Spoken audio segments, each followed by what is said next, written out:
Welcome to County Fair on Waycross Community Media. I'm Government Programming Coordinator Dana Gagnon, and today I have here in the studio with me from Hamilton County Public Health, Health Educator Jessica Skelton. Thanks so much for coming to join me. Thank you for having me. Okay, so we have questions about, first of all, let's start with, what is Hamilton County Public Health? So Hamilton County Public Health is the county level public health department. So we handle, we serve 45 political jurisdictions within Hamilton County. So we cover about 480,000 citizens, with the exception of the cities of Springdale, Norwood, and Cincinnati, who all have their own local city health departments. So the mission behind Hamilton County Public Health is that we educate, serve, and protect our community for a healthier future. That's maybe the broad scheme of things. And then our vision is healthy choices, healthy lives lead to healthy communities. So that's what our main focus is at the Hamilton County Public Health. That's really important, I think, to know that that is there, because we don't always know what's happening at the county level. We see things at the town level and the state level. It's true. So what do you do at the Hamilton County Public Health? So one of the programs that is under Hamilton County Public Health is called Tobacco Use Prevention and Cessation Grant. That is personally what I do. So I am a health educator who works with specifically Forest Park and Sharonville, and I go out and I deal with all aspects of tobacco use prevention and cessation. So this is where I currently focus all of my attention. So this is a grant that's supported by the Ohio Department of Health and focuses on tobacco use prevention and cessation by residents of all ages. Currently, my main focus area is Forest Park and Sharonville. However, if there was somebody who is from a different area but still within Hamilton County, I would still be able to assist them. So what kind of specific things have you done as part of this grant in Forest Park and Sharonville areas? So I mainly, I focus on any and every aspect of tobacco use and prevention, of course, but I mainly focus with any sort of secondhand smoke exposure, as well as youth education.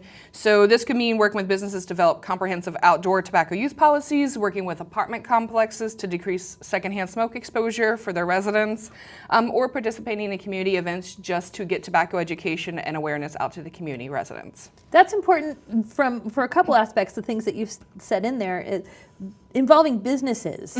Because generally when one talks about these topics, tobacco, cessation, and prevention, that you're talking about individuals, and to be able to approach from the business angle is another way that can make an impact. But also from the youth perspective, because so many of the times it's so difficult to approach that later. And makes so much more sense to start from the youth angle there.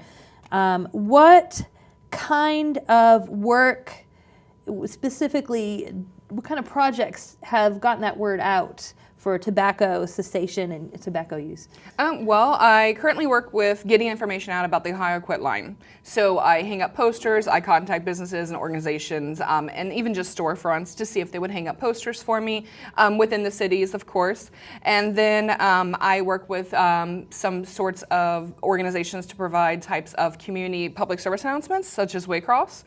So we provide information out to the public through television channels, through internet means, and then also hard copies that are passed out through community events at schools. I've worked with current medical and dental providers in Forest Park and Sharonville to increase the number of providers who provide appropriate tobacco cessation means to their patients if it's requested by the patient. And then I've also worked with general organizations within the cities to train them to be adequate referral persons. So if somebody that they already have contact with, I've worked with a lot of daycares actually in the region. So if somebody has a child there and maybe the parent comes in and wants more information about tobacco cessation, those child care providers, the daycare centers, are actually now trained to adequately refer them to the quit line and answer some general questions and provide them with information to kind of get them on the right track and let them know that, we are here for you if you do need assistance with tobacco cessation. That's important, because you can't personally reach everyone who might suddenly decide they want to look for information. It's very true. So to be able to train and childcare, that's generally one of the things that inspires people. I need to quit. Someone little is breathing this now. Yes. And that's a really big inspiration for people to push through that. Yes. And we, as you mentioned, we run your slides with Quit Now number on Waycross's bulletin board, and that's 1-800-QUIT-NOW. Yes. And so I'll mention that again just to make sure people know, because we definitely want everyone to have access to that. So those are really great references. And also, you're doing work with apartment complexes and businesses too. So talk about that.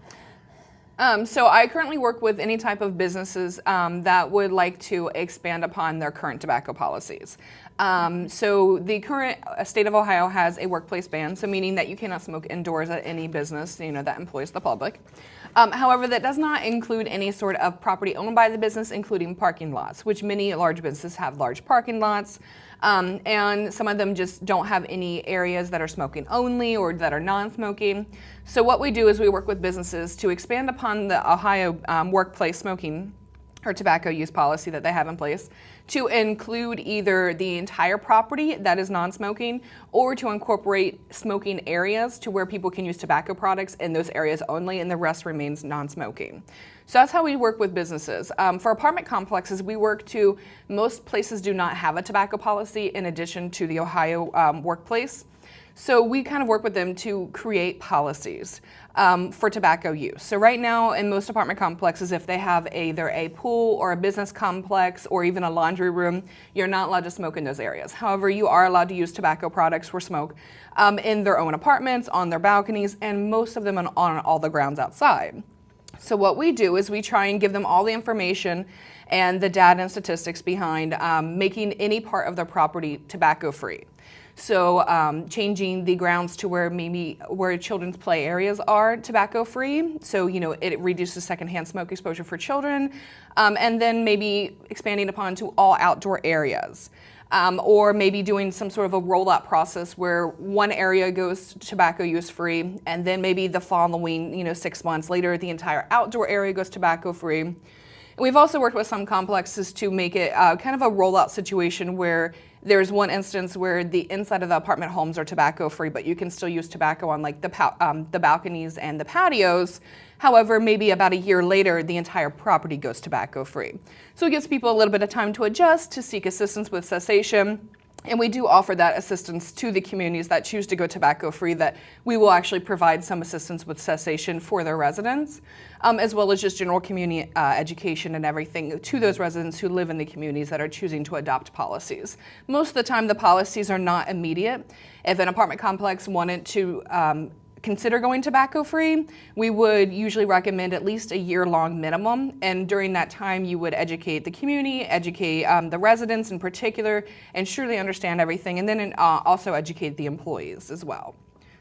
That's important because we talk about quitting and 1-800-QUIT-NOW, and that's a personal decision that someone can make. And, yes. But secondhand smoke affects, especially we're looking at kids who aren't getting the choice. And when you live in an apartment, you don't get to pick sometimes all those areas. It's true. So do you encourage people to talk to their apartment managers about whether or not they have policies and what those policies are? Yes, we do encourage the general public, whether you're in Forest Park, Sharonville, or just all of Hamilton County, to talk to your property managers to see if they do have a policy or if they're looking into such of a policy, because unfortunately it has been reported by the Surgeon General that there is no safe level of secondhand smoke exposure. And the only true way to not have exposure to secondhand smoke, so say you have one resident who is a non-smoker in one apartment and the apartment right next to him is a regular everyday smoker.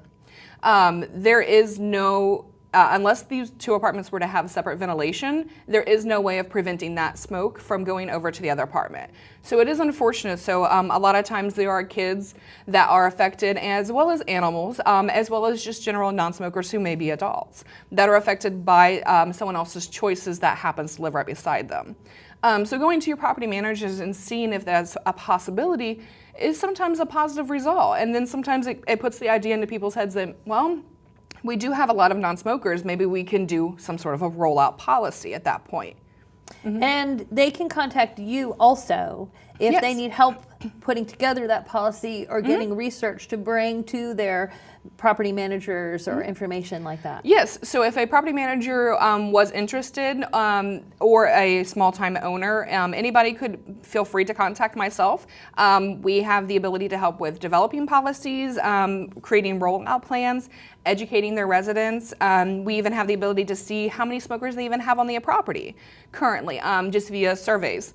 And so you can determine whether or not that this new policy will greatly affect your property, or you may find out that you only have, 2 smokers who are wanting to quit anyways.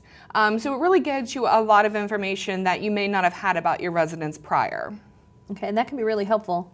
It can. Now you talked about, and we've talked about, working with youth, because if we educate them early on, then that can be more than half the battle. Yes. So you've been doing some projects in schools. What are some of the things that you've had going on there? Well, I've done a lot of work with, because in public health field, prevention is key. So we do definitely try to address when it comes to youth before they try these tobacco products. Unfortunately, right now, we do a lot of projects with prevention in high schools. We would like to continue to expand to get to middle schools and elementary schools. So that is one of the directions I am trying to go. So I have worked with different community partners that are in and out of the schools to help ensure education and information gets to the youth that is up to date and scientifically relevant, and to anybody who just attends community events. So whether that be families, youth, adults, try and get the entire general public. So whether it's my counterparts posting information in their businesses, or myself going into the schools and actually teaching tobacco lessons, I do teach, when it comes to youth, I do teach about general tobacco in coordination with their teachers, of course. And then I also add in information about e-cigarettes, or what's called vaping, or what many know it as juuling. And then I also teach them about other types of tobacco products. So you have the dip tobacco, and then you have hookah, and different types of flavored tobacco. So we do touch on all of that as well. And then recently, one of the projects that I was working on here in actually Forest Park was at Wentwoods High School with the health education teacher, Julie Dietrich. So we worked with the students to create public service announcements that were by the youth for the youth. So they were PSAs on tobacco, some sort of tobacco topic that the youth got to choose. They created their own PSA that was only geared towards youth. So that kind of falls back on the peer-to-peer education and how relevant and needed it is for youth to fully understand things and fully be interested in learning them, really. So they created different PSAs, and the actual classmates were the people who chose the winners of each PSA for each class.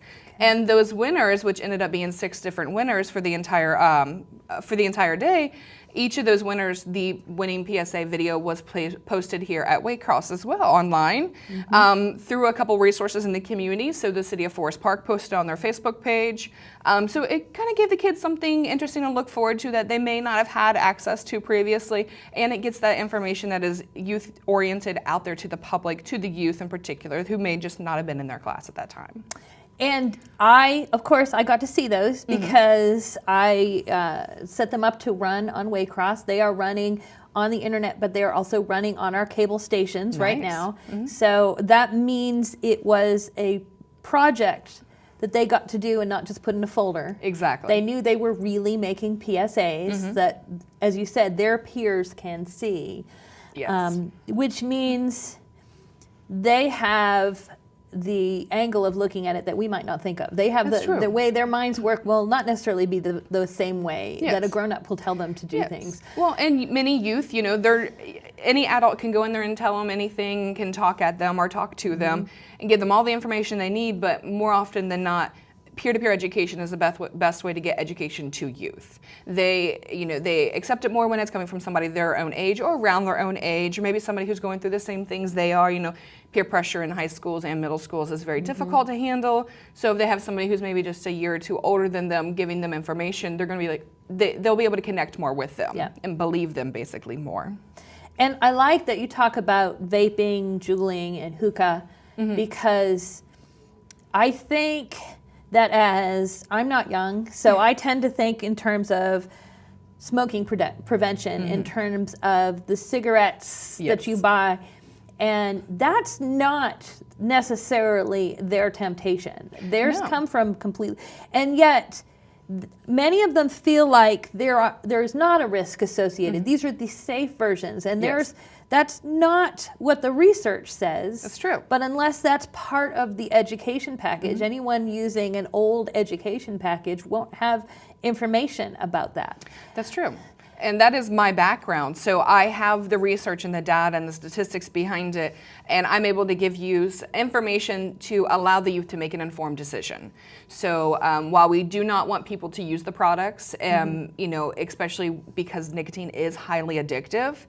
So when an adolescent begins using a nicotine product, you know, a tobacco product, at a early age, they have a higher risk of becoming addicted for a lifetime, which is unfortunate because I'm not sure if you're aware or not, but about 95% of current smokers became addicted to tobacco products prior to the age of 21.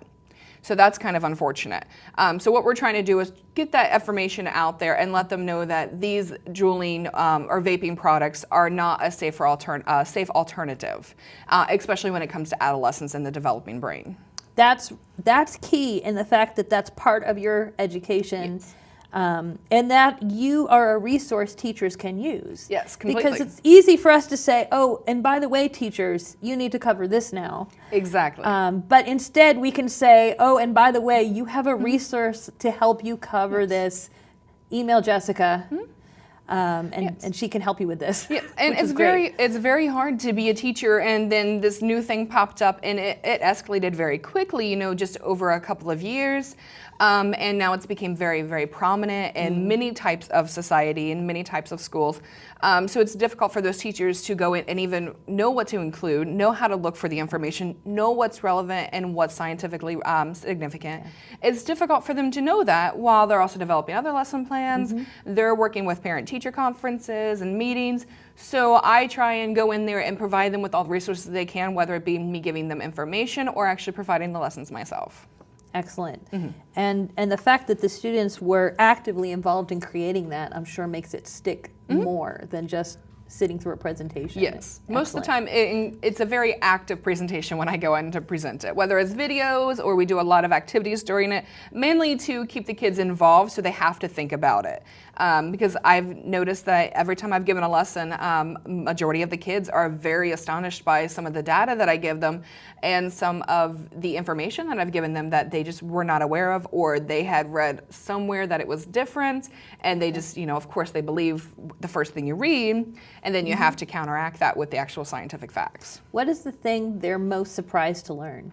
Most of the time that vaping or e-cigarettes or Juuls are not safe, that it's not just water vapor, because people say it's vaping, it makes you think of the word vapor, which makes you think of water vapor. Whereas the Juul itself, as well as all e-cigarettes, they do not put out a water vapor, they put out what's called an aerosol, which is a vapor that includes tiny particles. And it's those particles that may differ depending on the ingredients, but it's those particles that cause the most harm. And many of the youth don't even know that. They think they're just inhaling water vapor with some flavors added, and they just are very, very surprised when they learn that. Okay.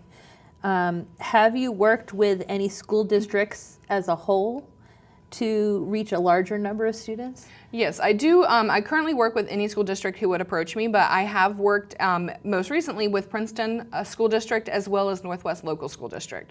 So with both of them, I worked with their administration to kind of change or develop, well, they all had policies developed, so we kind of improved the policies to ensure the entire campus, as well as all buildings associated with the school district, were 100% tobacco-free at all times. So this does mean not only students, but it also means staff, all visitors, community residents, anybody who steps foot on any of their properties, they're not allowed to use tobacco products. And that includes all sorts of tobacco products, including vaping or e-cigarette products. So that kind of helps to prevent those role models from being seen using tobacco products by the students. And it also decreases secondhand smoke exposure for all of those who choose not to use tobacco products. And that's important because students, we are shaping how they think and what they see, and that's where they spend most of their time. It's true. They spend most of their time, whether they're on campus for classes or sports or extracurricular activities, that's the location where they're building their idea of what's normal. It's true. So that is important, not just something that's in the building, but everything they see around. Yes. Yeah. it sounds like you have a lot of different projects to affect youth education and awareness, and this is through a grant project. Yes, yes. Do you focus mostly on the children? Do you focus on the larger community? Where's the main focus of that? So we do work with all aspects of prevention and cessation. So if there are, we do educate cessation, that we do have options available, that you can see these physicians and contact the 1-800-QUIT-NOW version, or even online, and that there's text messaging options and everything. However, my main focus is always going to be on the youth and the children in the community, because it's those youth and the children, as well as the non-smokers, that don't have a say necessarily in the matter. So we kind of focus on them because prevention is key in public health. So we don't want those youth and those children and adolescents who have not started using tobacco products to begin using tobacco products, especially without the correct information. So it is these children that we don't want to become addicted at an early age, and then could likely form a lifelong addiction at that point.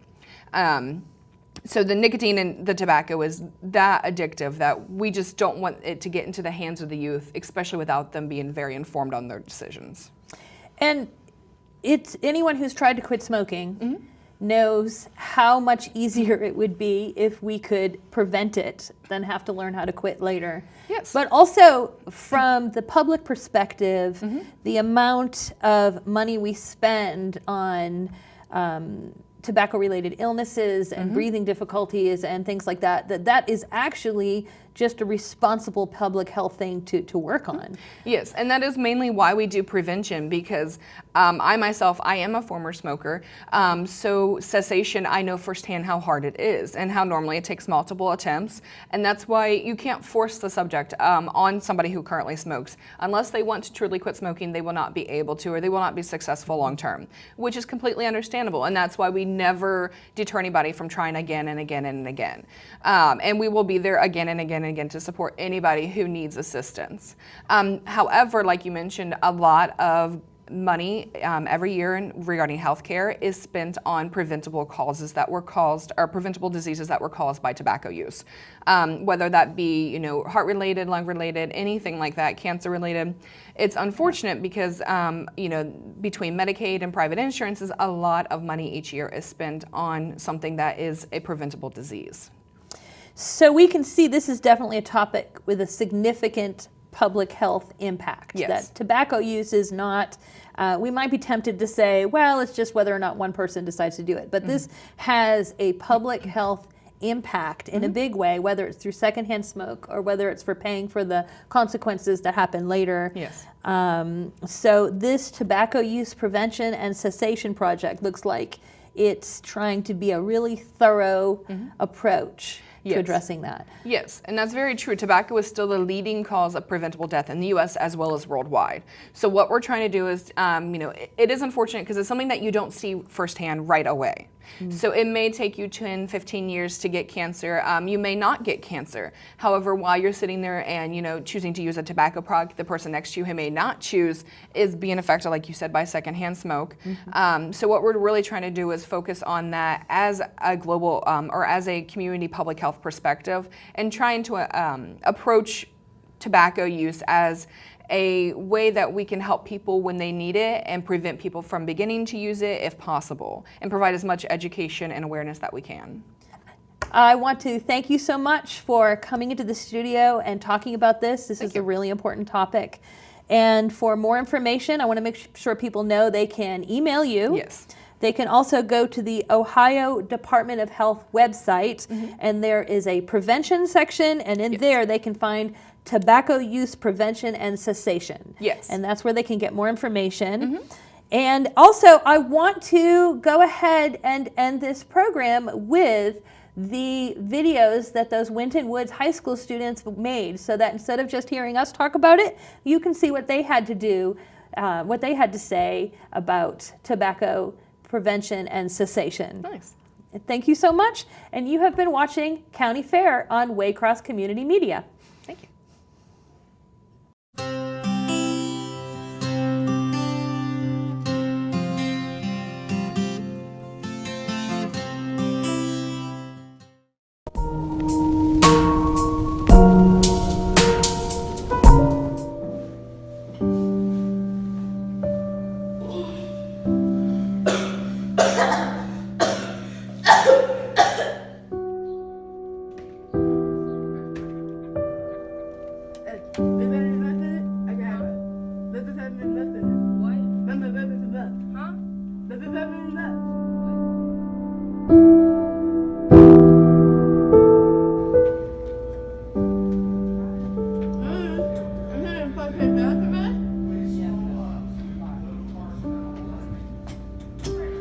But you have esophageal cancer.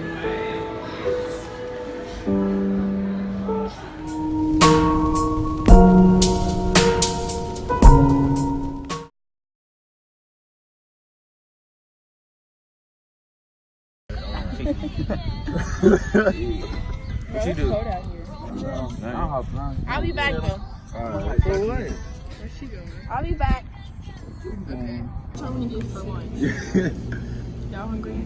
I want McDonald's. I heard they had pizza in there. You got what? I heard they had pizza in there. That's why you stink like that.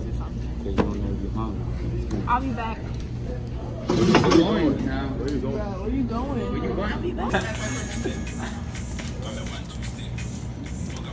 I'll be back. Where you going? I'll be back. Okay. Smoking is hateful to the nose, harmful to the brain, and dangerous to the lungs and your social life. Quit smoking now.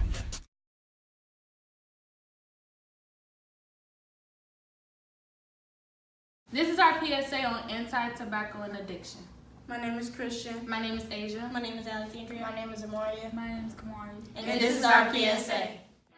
Tobacco addiction is caused by a dependency on nicotine and habits formed by smoking or using tobacco. Do you know that cigarettes and tobacco can cause lung cancer? I quit smoking because I was getting addicted to it. You should quit too. Be smart, don't stop. If you need help with tobacco addiction, call 1-800-HELP.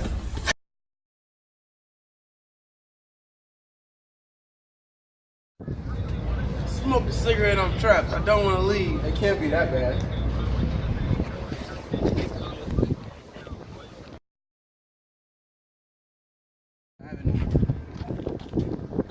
Tobacco is an addictive drug because it contains nicotine and it's a stimulant. This is what makes it difficult to quit. Don't be like them. Don't do drugs. Hold on.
Tobacco can cause severe cancer.